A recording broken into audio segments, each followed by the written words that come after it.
Hi, welcome to the Academy of Photography, vaguely Latin.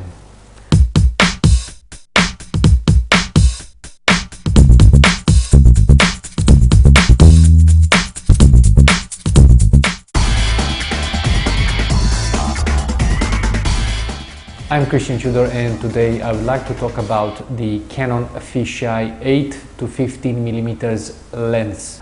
This is a fisheye lens from Canon, and I just wanted to share with you my initial impressions. I have purchased that a few months ago. On top of the normal prime lenses or zoom lenses, this lens is an addition. You cannot survive only with this lens because it does have some special features, and this is not for everyone. The reason I wanted this is because sometimes as a professional photographer I take thousands of pictures every week.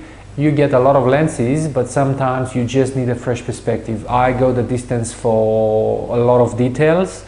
I can give you an example. I have spent a large amount of money just for one ring shot, which is the macro lens. I have done the same thing with the fisheye lens. I have spent $1,500 on the fisheye lens just to enable me to give my clients a little bit of difference. I don't want to go too technical on this because I know technical is boring, and you can find the technical thing by just downloading brochure from Canon.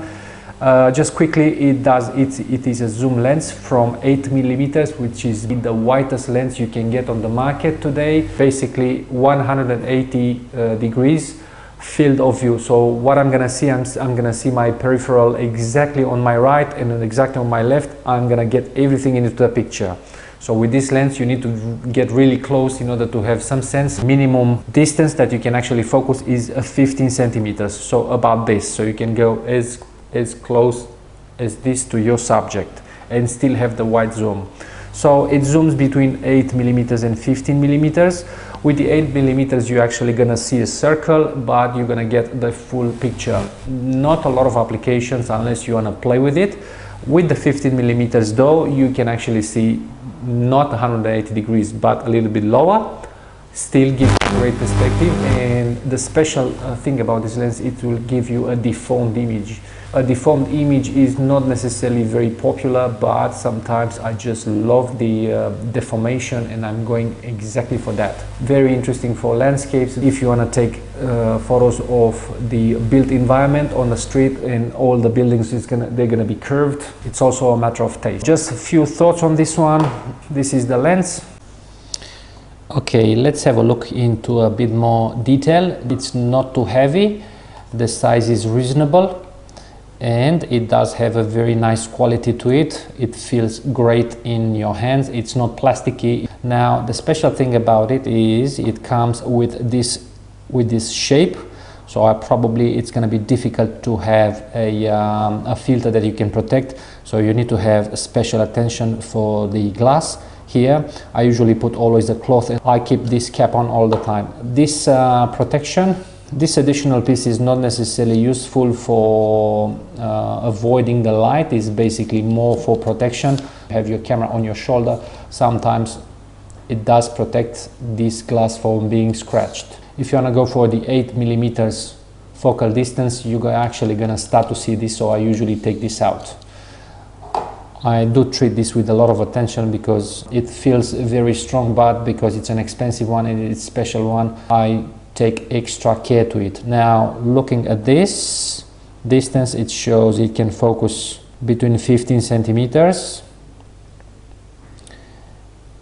and this is the infinity, a very short range, so usually you're gonna have a lot of focus. Not a great lens for depth of field, but because we are focusing on the fisheye effect, depth of field is starting to become irrelevant, and I'm actually happy that it will have most of the time a very deep depth of field, so a lot of things will be in focus. Autofocus mode and manual focus, and it does have a button that you can limit. It limits the zoom to the 10 millimeters.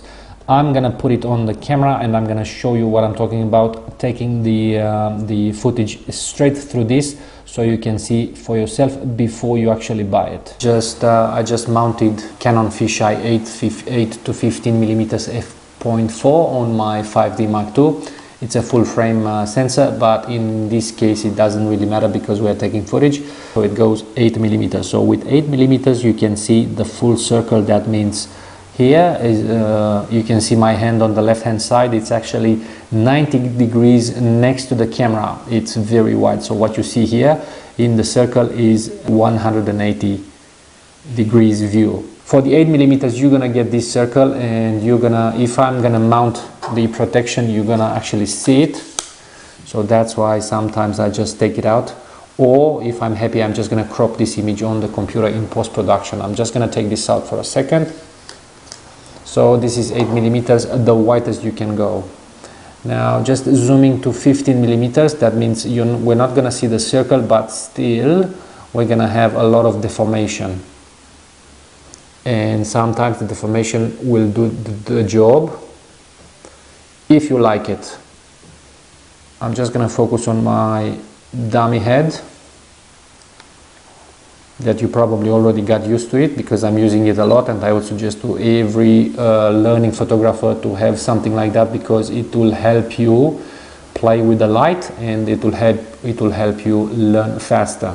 Okay, very interesting effect, especially if you want to do some funny videos with this camera and with this lens.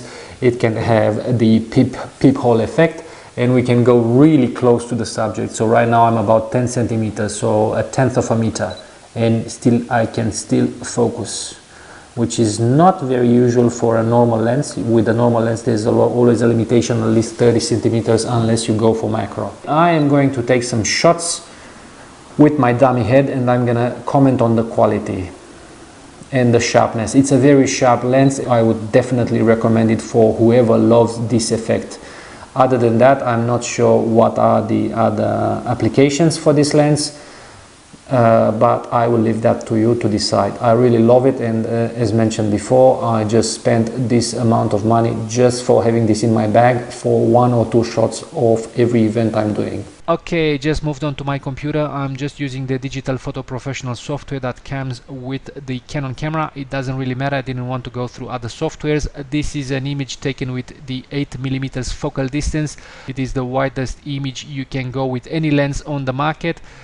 Basically we are looking at the extremities 180 degrees view. This image is as sharp as it can go, and it does have everything in focus, almost everything. The background is probably 3 meters away from the subject, and it's still in focus. It does have a very deep depth of field, and that is a good thing, because in this case I would probably not be happy with a shallow depth of field. Very good quality image, very good quality details on the sides. We can see a lot of detail, and it's still sharp. I'm gonna move on to the next picture. This one is taken with the 10mm with the limitations. We can see a little bit of chromatic aberration, but that doesn't bother me at all. I don't think it's a big issue. The lens has many other qualities. I'm not gonna be bothered about this chromatic, and this image is also needs to be cropped. This is a very sharp image for what it is, and it does have a very deep depth of field. Okay, we have reached the other side of the zoom spectrum for this lens. It is the 15mm. It is not 180 degrees view. It does have a more shallow depth of field. The details in the background are starting to be a little bit blurry, however it's still sharp, and it's still a very good quality image. I am very happy about this lens, and I would definitely recommend it for the people who love this deformation. You okay, buddy? Are you sure you're okay? You don't look alright to me, mate. Thank you for watching. I hope you enjoyed this. Until I see you next time, I wish you happy shooting. Thank you very much.